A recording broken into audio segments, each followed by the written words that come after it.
5000 वर्ष से जीवित इस अवतार से पीएम मोदी का क्या कनेक्शन है? क्या सच में हिमालय की वादियों में पीएम मोदी की मुलाकात एक ऐसे बाबा से हुई जो मृत व्यक्ति तक को जीवित कर सकते हैं? क्या पीएम मोदी दिव्य अवतार हैं? कौन है ये संत और ऐसा उन्होंने क्या कहा कि पीएम मोदी अपनी तपस्या छोड़ सांसारिक जीवन में वापस लौट आए? अगर आप भी जानना चाहते हैं तो वीडियो में लास्ट तक बने रहें। दोस्तों, सनातन की वीडियो यूट्यूब चैनल को आपके सपोर्ट की आवश्यकता है। हमें सब्सक्राइब किए बिना मत जाइएगा और वीडियो को लाइक भी जरूर कर दीजिएगा। एक बार की बात है, छोटे से गांव का एक साधारण सा व्यक्ति था जिसके मन में ज्ञान की प्राप्ति की इच्छा उठी। लंबे समय से उसने एक बाबा जी के बारे में सुना था, तो वो सीधा उन्हीं बाबा जी के पास पहुंचा और कहा, बाबा जी मुझे अपना शिष्य बना लीजिए। लेकिन बाबा जी ने मना कर दिया।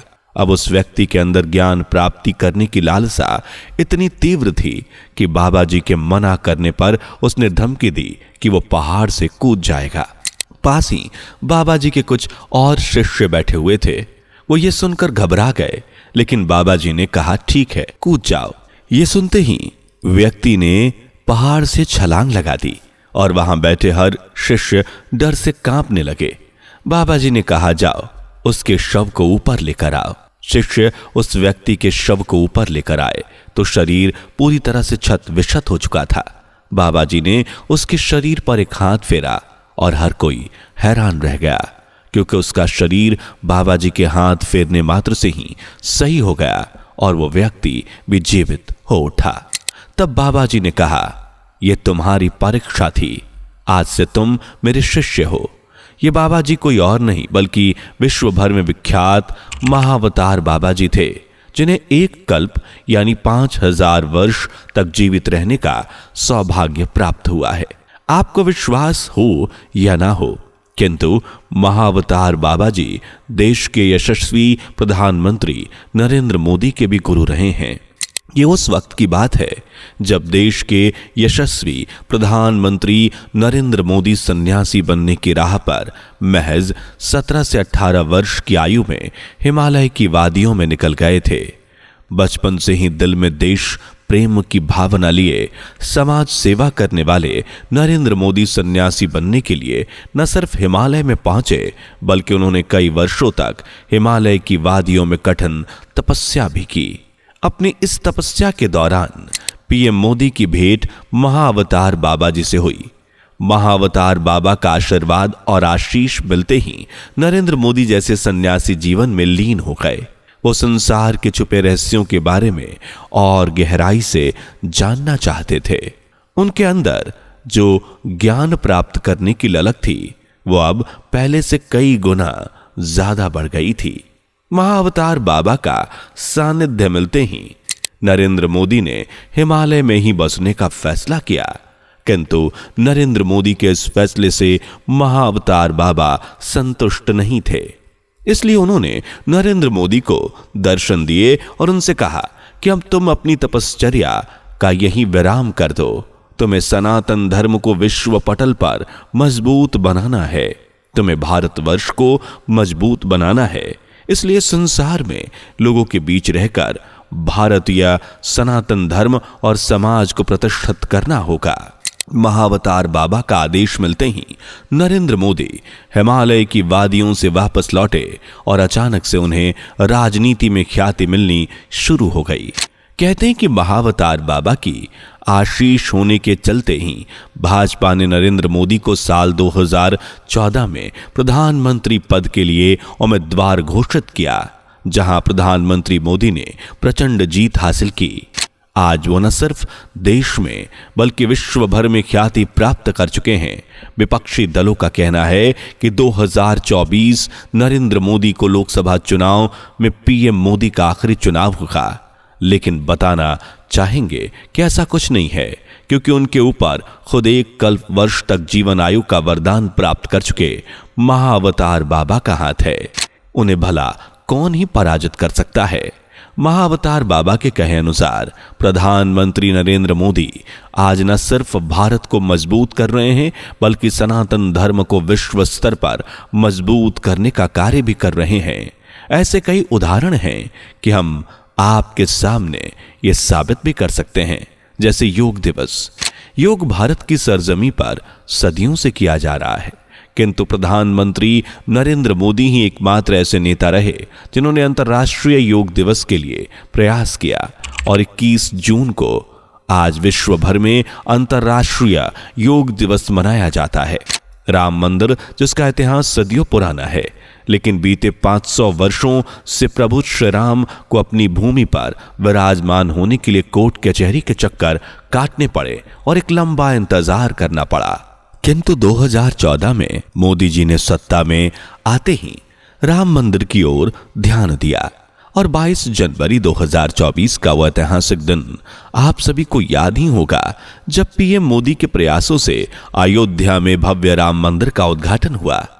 काशी में काशी विश्वनाथ कॉरिडोर, उज्जैन में महाकाल कॉरिडोर और वृंदावन में बांके बिहारी कॉरिडोर भी बनने जा रहा है।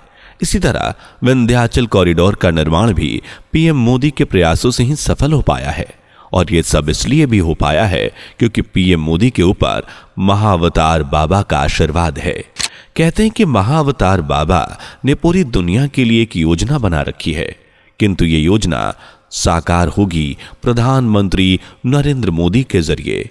आप सभी को याद ही होगा वो समय जब विदेशी धरती पर हिंदुओं का अपमान किया जाता था, सनातन धर्म का मजाक उड़ाया जाता था, किंतु आज महाअवतार बाबा के आशीर्वाद से पीएम मोदी विश्व भर में इतनी ख्याति प्राप्त कर चुके हैं कि लोग न सिर्फ पीएम मोदी से बल्कि भारत और भारत की संस्कृति, साथ ही सनातन धर्म से भी जुड़ रहे हैं।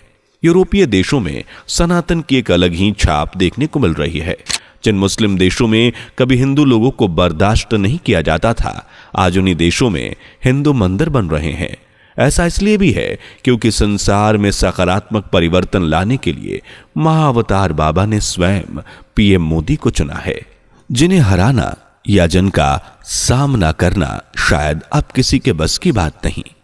इसलिए 2024 के बाद पीएम मोदी के सत्ता से हट जाने या आखिरी साल होने का स्वप्न देख रहे लोगों को समय रहते ये समझ लेना चाहिए कि पीएम मोदी के साथ स्वयं महाअवतार बाबा जी हैं। महाअवतार बाबा को मित्रों महामुनि शिव बाबा या महाबाबा के नाम से भी जाना जाता है। महाअवतार बाबा के बारे में सटीक जिक्र हमें परमहंस योगानंद की ऑटोबायोग्राफी ऑफ योगी में देखने को मिलता है। यदि कोई व्यक्ति अध्यात्म के क्षेत्र में आगे बढ़ना चाहता है तो यह किताब उसे हर तरह से मदद करती है। परमहंस योगानंद जी के गुरु युक्तेश्वर गिरी, जबकि युक्तेश्वर जी के गुरु लहरी महाशय थे। जब लहरी महाशय थे, उनके गुरु थे महाअवतार बाबा जी। इस पुस्तक के जरिए हमें पता चलता है कि आदि गुरु शंकराचार्य को योग की क्रिया का ज्ञान देने वाले महान पुरुष कोई और नहीं बल्कि महाअवतार बाबा जी ही थे। इसके बाद उन्होंने ही संत कबीर दास को क्रिया योग में दीक्षित किया। माना तो जाता है कि आज भी महाअवतार बाबा हिमालय की गुफाओं में तपस्या लीन हैं और अपने शिष्यों को समय समय पर दर्शन देते हैं। हालांकि कहते हैं कि महाअवतार बाबा ने 19वीं शताब्दी में लाहरी महाशय को दर्शन दिए थे। लाहड़ी महाशय के बाद उनके शिष्य युक्तेश्वर गिरी को महाअवतार बाबा के दर्शन हुए जब वो 1894 में कुंभ मेले पहुंचे। इस मेले में युक्तेश्वर गिरी को महाअवतार बाबा जी ने दर्शन दिए। कहते हैं कि इस दौरान युक्तेश्वर गिरी के अलावा कई अन्य लोगों को भी महाअवतार बाबा के दर्शन हुए थे और लोगों ने तब उनकी आयु 20 से 30 वर्ष बताई थी। किंतु महानुभावों के अनुसार उस समय पर महाअवतार बाबा थे ही नहीं। इसका अर्थ यह है कि जब भी महाअवतार बाबा के शिष्यों को उनकी जरूरत होती है तो अपने शिष्यों को दर्शन देकर उन्हें भूत, वर्तमान और भविष्य की घटनाओं का बोध करवाते हैं। वो एक दिव्य संत हैं जिनके पास मृत व्यक्ति तक को जीवित करने की शक्ति है। वो आज भी हिमालय के किसी गुफा में तपस्या कर रहे हैं। अगर आप अब भी महाअवतार बाबा के अस्तित्व पर संदेह कर रहे हैं तो बता दें कि साउथ के सुपरस्टार कहे जाने वाले रजनीकांत जी भी उन्हीं के परम भक्त हैं। रजनीकांत ने साल 2022 में एक फिल्म बनाई थी जिसका नाम था बाबा। ये फिल्म रजनीकांत ने खुद लिखी थी और ये कोई दिव्य शक्ति ही है जो आज साउथ के सुपरस्टार और साउथ ही नहीं बल्कि बॉलीवुड भी उन्हें सुपरस्टार की ख्याति के साथ मानता है। इसी तरह पीएम मोदी भी महाअवतार बाबा के आशीर्वाद से सनातन धर्म और भारतवर्ष को मजबूती प्रदान करने का कार्य कर रहे हैं। आज मोदी जी के प्रयासों से विश्व भर में सनातन धर्म को जो पहचान मिल रही है उसकी गवाह पूरी दुनिया है। यही कारण है कि पीएम मोदी को दिव्य अवतार माना जाता है। हालांकि इस बारे में आपकी राय क्या है हमें कमेंट करके जरूर बताइएगा। वीडियो पसंद आई हो तो लाइक करके चैनल को सब्सक्राइब कर लीजिए, साथ ही बेल आइकन को प्रेस कर लीजिए ताकि हमारी वीडियो आपको मिलती रहे। दोस्तों, आपकी स्क्रीन पर 2 और वीडियोस दिख रही हैं, जिसे देखने के लिए स्क्रीन पर क्लिक करें। दोनों देखिएगा, बहुत अच्छी वीडियो बनी है।